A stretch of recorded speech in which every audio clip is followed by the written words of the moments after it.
আমার সঙ্গে রয়েছেন আমার সিনিয়র এডিটর শুভ্রাংশু চ্যাটার্জি। শুভ্রাংশু, সেনাবাহিনীর তো অনেক বিষয় নিয়ে ভাবনা চিন্তা করার থাকে, টেররিজম থাকে, অন্য কোনো শত্রু দেশ থাকে।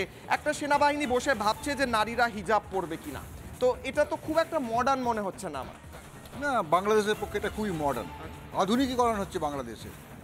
ভারতবর্ষ বাংলাদেশের পড়শি দেশ, যেখান থেকে বাংলাদেশে উৎপন্ন হয়েছে। এখন বাংলাদেশ স্বাধীন করেছিল ভারতবর্ষ।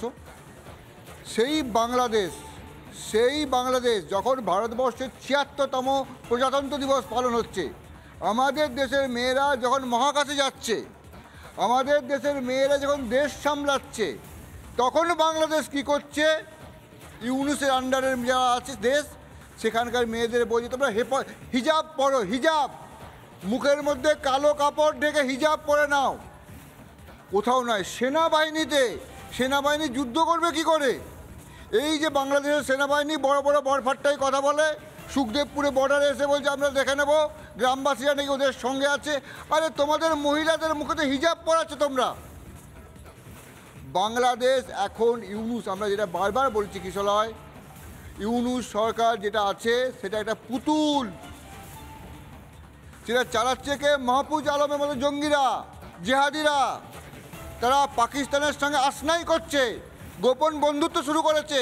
আইএসআইয়ের লোকজন আসছে এখানে। এবং যেটা হয়েছে, পাকিস্তানে যেমন আছে না, মহিলাদের সঙ্গে যেমন ব্যবহার করা হয়, এবারে বাংলাদেশে ঠিক সেই রকম অবস্থা শুরু হয়েছে। বাংলাদেশে মহিলাদের বলছে তোমরা ঘরে ঢুকে যাও, আমরা তালিবানি শাসন শুরু করছি বাংলাদেশে।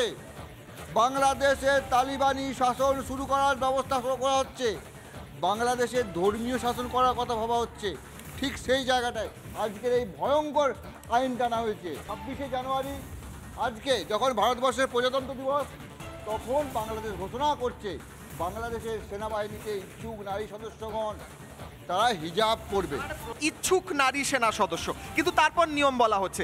আমরা এর আগেও দেখেছিলাম দুর্গাপুজোর প্যান্ডেলে যখন নিষেধাজ্ঞা করা হয়েছিল, বলেছিল আপনারা যদি ইচ্ছুক হন তাহলে, মানে ইচ্ছুক শব্দটা একটা জুড়ে দেওয়া হয় দ্রুত যদি উত্তর। না, ওটা একটা ভদ্রতা, বরিশালী ভদ্রতা বলে না, ওই রকম বরিশালী ভদ্রতা। ইচ্ছুক টিচ্ছুক কিছু নয়, করতে হবে মাস্ট। এবং সেই জায়গায় মানে বাংলা কথাটা বুঝে নাও কিশলয়, বাংলাদেশের মহিলাদের সেই তালিবানি শাসনে যেমন স্কুল যাওয়া বন্ধ, বিশ্ববিদ্যালয়ে যাওয়া বন্ধ, ঠিক সেই রকম প্রথম পদক্ষেপ শুরু হলো সেনাবাহিনীতে হিজাব দিয়ে।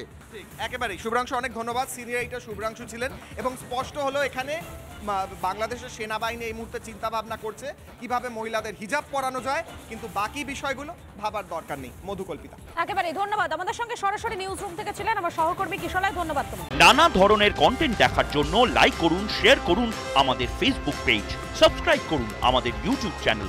পাশাপাশি অন্যান্য ব্রেকিং নিউজের জন্য অবশ্যই চোখ রাখুন রিপাবলিক বাংলায়।